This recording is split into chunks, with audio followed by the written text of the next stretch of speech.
আসসালামু আলাইকুম। সবার আগে বাছাই করা 10টি আন্তর্জাতিক খবর জানিয়ে দেব। প্রথমেই থাকছে শিরোনাম। তবে তার আগে অনুরোধ থাকবে ভিডিওটিতে একটি লাইক দিবেন।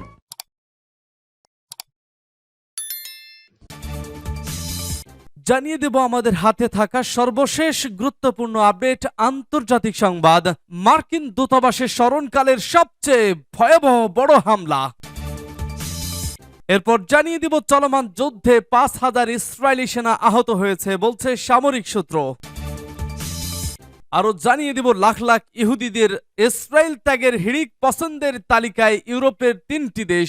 অর্থনৈতিক সংকটের সাথে যুক্ত হয়েছে নিরাপত্তাহীনতাও। এবং জানিয়ে দিব সাহায্য না পেলে মারা যাব, আকুতি ওলেনা জেলনস্কির। সর্বশেষ জানিয়ে দেব জাতিসংঘে ফিলিস্তিনের পক্ষ নিল বাংলাদেশ। শুনছিলেন সংবাদ শিরোনাম, এখন বিস্তারিত। তবে তার আগে অনুরোধ থাকবে ভিডিওটিতে একটি লাইক এবং কমেন্টস করে জানিয়ে দিন আজকের এই ভিডিও সম্পর্কে আপনার মূল্যবান মতামত। আর অবশ্যই এই ভিডিওটি আপনার ফেসবুকে শেয়ার দিয়ে ছড়িয়ে দিন আর জানিয়ে দিন আপনি কোন জেলা থেকে বা কোথা থেকে আমাদের সংবাদ শুনছেন এবং দেখছেন। মার্কিন দূতাবাসের স্মরণকালের সবচেয়ে বড় হামলা। এবার ইরাকের রাজধানী বাগদাদে অবস্থিত মার্কিন দূতাবাসে স্মরণকালের সবচেয়ে বড় হামলা করা হয়েছে। দূতাবাসকে কেন্দ্র করে শুক্রবার ভোরে 7টি মর্টার হামলা চালানো হয়। ইরাকে অবস্থিত বিভিন্ন মার্কিন সামরিক ঘাঁটিতে নিয়মিত হামলা চললেও এই প্রথম দূতাবাসকে লক্ষ্য করে হামলা চালানো হলো। তবে এ হামলার এখনো কেউ হতাহত হওয়ার খবর পাওয়া যায়নি। রয়টার্স জানায় শুক্রবার ভোর 4টার সময় দূতাবাসের কাছাকাছি প্রথম মর্টার শেলটি পড়ে। এরপর দূতাবাসের বাইরের ও ভেতরের আরো 6টি শেল আঘাত আনে। বাগদাদের একেবারে কেন্দ্রে ইরাকে মার্কিন দূতাবাসের কার্যালয় অবস্থিত। প্রথম মর্টার শেলটি আঘাত আনার পরপরই দূতাবাস কর্মীদের নিরাপদ স্থানে সরিয়ে নেওয়া হয়েছিল। একই দিন ইরাকের সামরিক বাহিনীর বেশ কিছু স্থাপনায়ও হামলা চলে। তবে এখনো পর্যন্ত এসব হামলার দায় স্বীকার করেনি কোনো সংস্থা। তবে ইরাক ও যুক্তরাষ্ট্রের তদন্ত কর্মকর্তারা ধারণা করছেন ইরান সমর্থিত কাতাইব হিজবুল্লাহ অথবা হারকাত হিজবুল্লাহ আল মোজাবা এই দুই গোষ্ঠীর কোনো একটি এসব হামলা চালিয়েছে। এই দুই গোষ্ঠী ইরাককে ব্যাপকভাবে সক্রিয়। এর আগে ইরাকে বিমান হামলা চালিয়েছে মার্কিন সামরিক বাহিনী। এতে দেশটির 5 জন নিহত হয়েছেন। এ ঘটনায় প্রতিশোধ নেওয়ার হুমকি দিয়েছে ইরাকের একটি গোষ্ঠী। রোববার আরব নিউজের এক প্রতিবেদনে এ তথ্য জানানো হয়েছে। 3টি নিরাপত্তা সূত্র জানিয়েছে ইরাকের উত্তরাঞ্চলের কিরকুক শহরে মার্কিন সামরিক বাহিনী হামলা চালিয়েছে। মার্কিন সেনা ঘাঁটিকে লক্ষ্য করে বিস্ফোরক বোঝায় প্রজেক্টাইল হামলার চেষ্টাকালে এ হামলা চালায় মার্কিনীরা। হামলার শিকার ব্যক্তিরা ইরানপন্থী একটি মিলিশিয়া গ্রুপের সদস্য। মার্কিন কর্মকর্তারা জানান রোববার বিকেলে কিরকুক অঞ্চলে সম্ভাব্য হামলা আশঙ্কায় একটি ড্রোন স্টেজিং সাইটকে লক্ষ্য করে হামলা চালানো হয়েছে। এক বিবৃতিতে ইরাকের ইসলামিক রেসিস্ট্যান্স জানিয়েছে মার্কিন হামলায় তাদের 5 সদস্য নিহত হয়েছেন। দলটি মার্কিন সামরিক বাহিনীকে জবাব দেওয়ার হুমকি দিয়েছে। এ দলটি মূলত তেহরানের ছত্রছায়ায় গড়ে ওঠা একটি মিলিশিয়া গোষ্ঠী। এ ঘটনার পর দলটি মার্কিন সেনাদের লক্ষ্য করে বেশ কয়েকটি হামলার দাবি করেছে। এর আগে গত মাসে আল জাজিরা জানায় ইরাকে মার্কিন সেনা ঘাঁটি লক্ষ্য করে ড্রোন ছোড়া হয়েছে। তবে লক্ষ্য মাত্রায় পৌঁছানোর আগেই এ ড্রোন ভূপাতিত করা হয়েছে। প্রতিবেদনে বলা হয়েছে ইরাকের উত্তরাঞ্চলের এরবিল বিমানবন্দরে 3টি সামরিক ড্রোনকে ভূপাতিত করা হয়েছে। এ অঞ্চলে যুক্তরাষ্ট্রের সেনা ঘাঁটি ও অন্যান্য আন্তর্জাতিক সেনারা রয়েছে। ইরাকের কুর্দিস্তান কাউন্টার টেরোরিজম সার্ভিস এক বিবৃতিতে জানিয়েছে এই অঞ্চলকে লক্ষ্য করে 2টি পৃথক হামলা হয়েছে। যুক্তরাষ্ট্রের সামরিক কর্মকর্তারা জানিয়েছেন বিমানবন্দরের নিকটস্থ সেনা ঘাঁটির প্রতিরক্ষা ব্যবস্থার মাধ্যমে ড্রোনগুলো ভূপাতিত করা হয়েছে। এ ঘটনায় কোনো হতাহত বা স্থাপনার ক্ষয়ক্ষতির তথ্য পাওয়া যায়নি। মার্কিন এ সেনা ঘাঁটিকে লক্ষ্য করে ড্রোন হামলার ঘটনায় কারা জড়িত তা তাৎক্ষণিক জানা যায়নি। ফিলিস্তিন ইসরায়েল যুদ্ধের পর ক্রমাগত হামলার মুখে পড়ছে মধ্যপ্রাচ্য থাকা মার্কিন ঘাঁটিগুলো। এর আগে গত 19 অক্টোবর গত 24 ঘন্টায় মার্কিন সেনা ঘাঁটিতে 4 বার হামলা হয়েছে। এর মধ্যে 2 বার ইরাকে ও 2 বার সিরিয়ায় মার্কিন ঘাঁটিতে হামলা হয়েছে। বার্তা সংস্থা রয়টার্সের এক প্রতিবেদনে এ তথ্য জানানো হয়েছে। চলমান যুদ্ধে 5,000 ইসরায়েলি সেনা আহত হয়েছে বলছে সামরিক সূত্র। চলমান যুদ্ধের শুরু থেকে এ পর্যন্ত দখলদার ইসরায়েলের 5,000 সেনা আহত হয়েছে।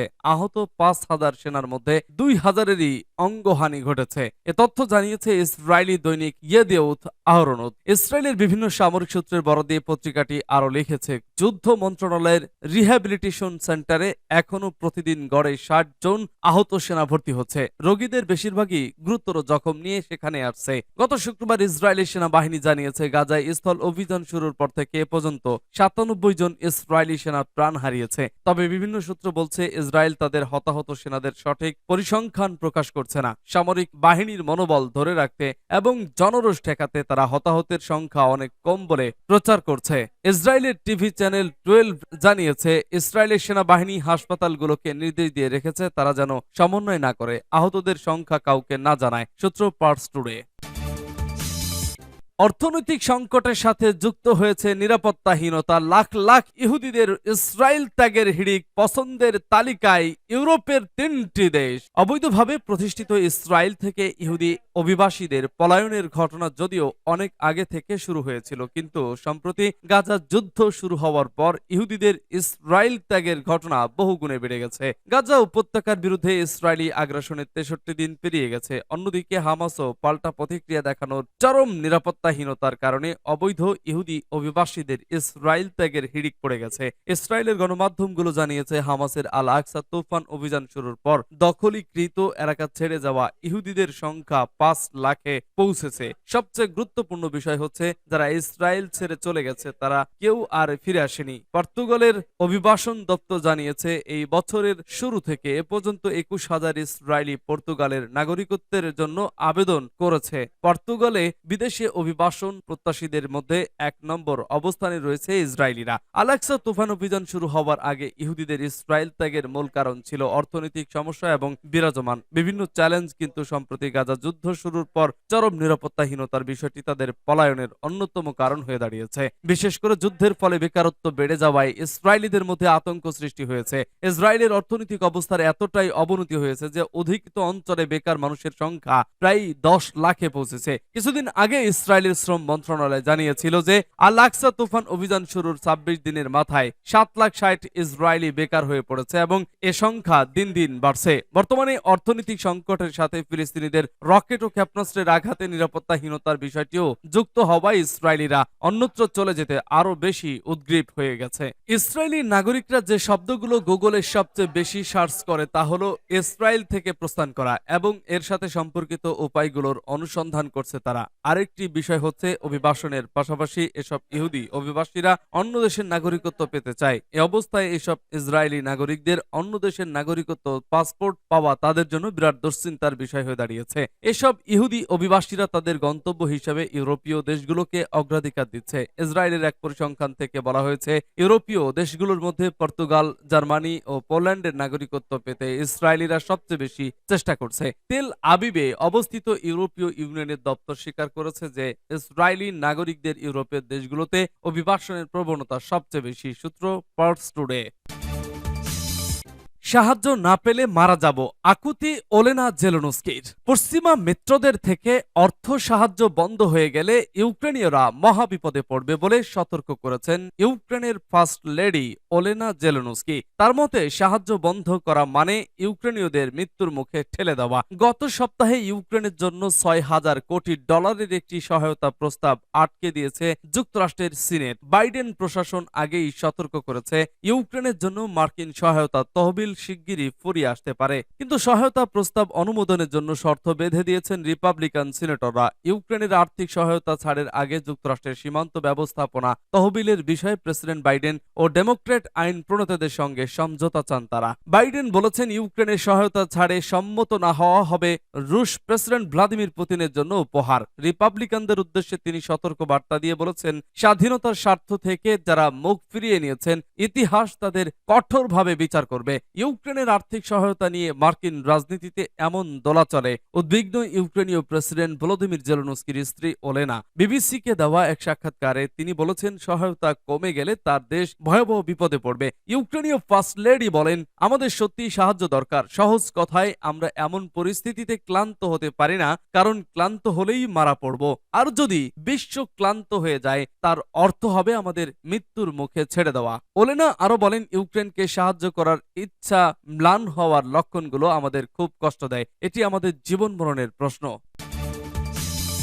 জাতিসংঘে ফিলিস্তিনের পক্ষ নিল বাংলাদেশ। ফিলিস্তিনের অবরুদ্ধ গাজা উপত্যকায় অনতি বিলম্বে যুদ্ধবিরতির আহ্বান জানিয়ে গতকাল শুক্রবার জাতিসংঘের নিরাপত্তা পরিষদে একটি প্রস্তাব উত্থাপিত হয়। তবে এ প্রস্তাবে ভেটো দেয় দখলদার ইসরায়েলের মিত্র দেশ যুক্তরাষ্ট্র। ফলে প্রস্তাবটি শেষ পর্যন্ত পাশ হয়নি। জাতিসংঘের মহাসচিব অ্যান্থনিও গুতেরেস সংস্থাটির ধারা 99 এর ক্ষমতা বলে এই প্রস্তাব উত্থাপন এবং এ নিয়ে আলোচনা করতে নিরাপত্তা পরিষদকে বাধ্য করেন। এছাড়া মধ্যপ্রাচ্যের দেশ সংযুক্ত আরব আমিরাতও যুদ্ধবিরতির প্রস্তাব উত্থাপন করে। গতকাল উত্থাপিত এই যুদ্ধবিরতির প্রস্তাবে ফিলিস্তিন ও গাজার পক্ষে অবস্থান নিয়েছে বাংলাদেশ। জাতিসংঘে নিযুক্ত ফিলিস্তিনের স্থায়ী উপর্যবেক্ষক ও দূত Majed Bamya micro blogging site X অর্থাৎ সাবেক টুইটার জানিয়েছেন, যুদ্ধবিরতির প্রস্তাবে 100টিরও বেশি দেশ সমর্থন দিয়েছে, এর মধ্যে বাংলাদেশও রয়েছে। গাজায় যুদ্ধবিরতি প্রস্তাবের বিপক্ষে ভেটো দেওয়ার বিষয়ে জাতিসংঘে নিযুক্ত মার্কিন উপরাষ্ট্রদূত রবার্ট উড বলেছেন,